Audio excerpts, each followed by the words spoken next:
खेड तालुक्यामध्ये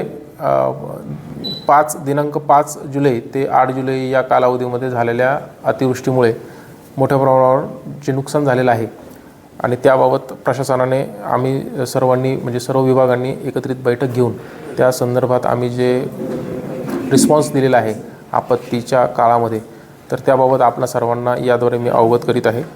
खेड तालुक्यामध्ये एकूण 5 दुर्घटना घडल्या। त्यामध्ये शेलू येथे श्री अमोल डांगले यांचा ते मिसिंग आहेत। त्यांची गाडी तिथे सापडलेली आहे आणि त्यांचा शोध PMRDAची टीम तसेच NDRFची टीम देखील घेत आहे। रेटवडी येथे समीर जाधव हे त्या ठिकाणी बुडून मृत्युमुखी पडलेले आहेत आणि त्यांची बॉडी सापडलेली आहे आणि त्याचा पोस्टमॉर्टम रिपोर्ट उद्या कार्यालयात सादर होईल।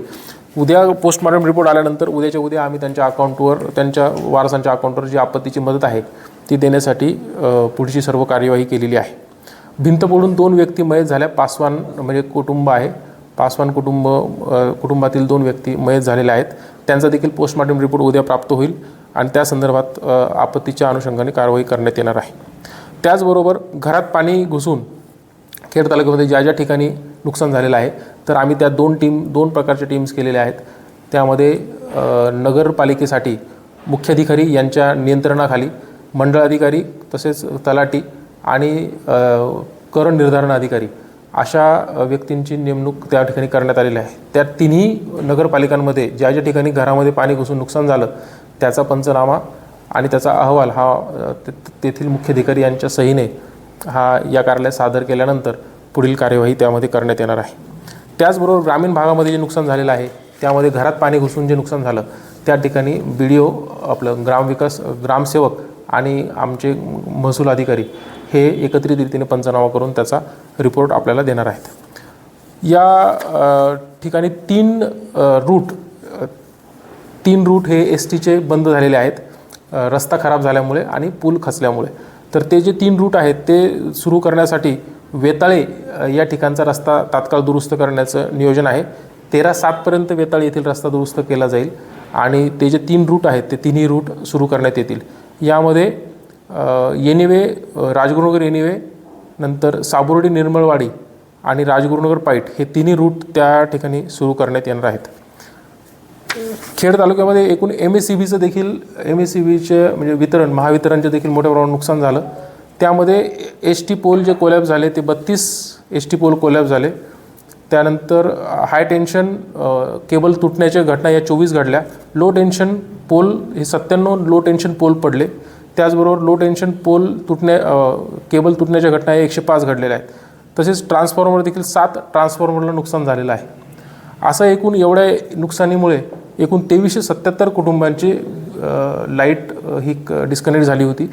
त्यांना अंधारात काही काळ राहावं लागलं, परंतु 24 तासाच्या आत पाऊस उघडल्यानंतर MSEBीने 24 तासाच्या आत सदर विद्युत पुरवठा रिस्टोअर केलेला आहे सक्सेसफुली आणि इतर जे नुकसान झालेलं आहे ते दुरुस्त करीत आहेत। त्याचबरोबर आता मुख्य नुकसान जे झालं आहे शेतीचं, तर त्या शेतीच्या नुकसानाचे आपण जे प्रकार केलेले आहेत तर ते 3 प्रकारे आपण करत आहोत। काही ठिकाणी शेतीतला गाळ वाहून गेला, काही ठिकाणी वाहून गेलेला गाळ एखाद्या शेतात जमा झाला आणि त्याचबरोबर ज्या रोपवाटिका आहेत किंवा लावलेली पिकं आहेत, लागवडीखालची पिकं, त्यांचं नुकसान झालं। मावळ पट्ट्यामध्ये ज्या कुडे आणि पाईट या ठिकाणी मागच्या 2 दिवसामध्ये 110 mm म्हणजे एका दिवसामध्ये 110 mm आणि त्याच्या आधीच्या दिवशी देखील मोठ्या प्रमाणावर अतिवृष्टी झालेली आहे आणि त्या अतिवृष्टीमुळे तेथील जे नुकसान आहे ते नुकसान आपण त्याचं मूल्यमापन करण्यासाठी आपण ग्रामसेवक, ग्राम महसूल अधिकारी व कृषी साहेब यांच्या नेतृत्वाखाली टीम्स तयार केलेल्या आहेत।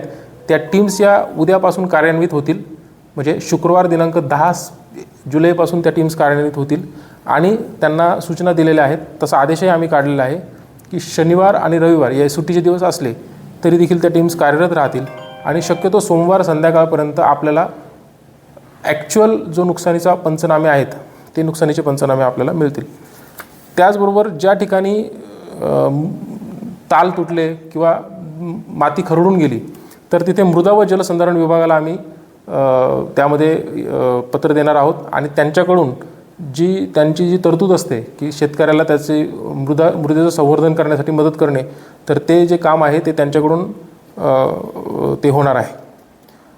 त्याचबरोबर जो पठारी प्रदेश आहे त्या भागामध्ये म्हणजे सपाट प्रदेश आहे, त्या भागामध्ये जे नुकसान झालं त्यासाठी देखील आम्ही याच प्रकारे टीम्स नेमलेल्या आहेत आणि ते ग्राम महसूल अधिकारी किंवा गट विकास आपलं ग्रामसेवक यांच्या नेतृत्वाखाली सदर टीम्स या काम करतील आणि त्यांचे पंचनामे देखील सोमवारी संध्याकाळपर्यंत सादर होतील अशी अपेक्षा आहे. तसंच खेड तालुक्यामध्ये जे पशुधन चं नुकसान झालेलं आहे त्याचे आपले पोस्टमॉर्टम रिपोर्ट आपल्याकडे आलेले आहेत. त्यामध्ये बेताळी गावात 40 कोंबड्या, 24 मोठी जनावरे व 10 शेळ्या मयत पावलेल्या आहेत. त्याचबरोबर साबोर्डी येथे 2 मोठी जनावरे मयत झाल्याचे दिसून आलेले आहे. आपल्या शासन निर्णयानुसार जी रक्कम आहे ती शेळीसाठी 4,000 रुपये, मोठ्या जनावरांसाठी 34,000 रुपये आणि कोंबडीसाठी 100 रुपये अशी जी नुकसानीची रक्कम आहे ती त्यांना आपले पंचनामे आलेले आहेत. सोमवार संध्याकाळपर्यंत आम्ही अदा करण्याचा या ठिकाणी पूर्ण नियोजन केलेलं आहे. साठलेलं पाणी आणि आणलेले रस्ते त्याच्यावर एक सांगा. खेड तालुक्यात काही ठिकाणी मोठ्या प्रमाणावर पाऊस पडल्यामुळे रस्त्यावर पाणी आलं आणि त्यामुळे वाहतुकीचा अडथळा निर्माण झाला. तसेच काही लोकांच्या घरात देखील पाणी त्या ठिकाणी गेलेलं आहे. तर नैसर्गिक प्रवाहास असे आढळून आले की जो नैसर्गिक प्रवाह आहे त्यामध्ये त्याला अडथळा निर्माण केल्यामुळे किंवा नैसर्गिक प्रवाह बदलल्यामुळे किंवा नैसर्गिक प्रवाह हा बंदिस्त करण्याचा विनापरवानगी बंदिस्त करण्याचा प्रयत्न केल्यामुळे हे नुकसान झालेलं आहे. तर अशी जे प्रॉब्लेम्स आढळून आलेले आहेत ते प्रॉब्लेम्स आयडेंटिफाय करून आम्ही ग्राम महसूल अधिकाऱ्यांमार्फत व मंडळ अधिकाऱ्यांमार्फत सदर प्रॉब्लेम्स आयडेंटिफाय करू आणि त्याच्यावर तात्काळ कडक कारवाई करणार आहोत. ज्या ठिकाणी आदेश पारित झालेले आहेत त्या आदेशांच्या संदर्भाने PMRDA जे नियोजन प्राधिकरण आहे त्यांना देखील आम्ही कळवणार आहोत, जेणेकरून अवैध बांधकामांवर कठोर कारवाई करून यानंतर पुढे अवैध बांधकामं होणार नाही याची काळजी घेतली जाईल.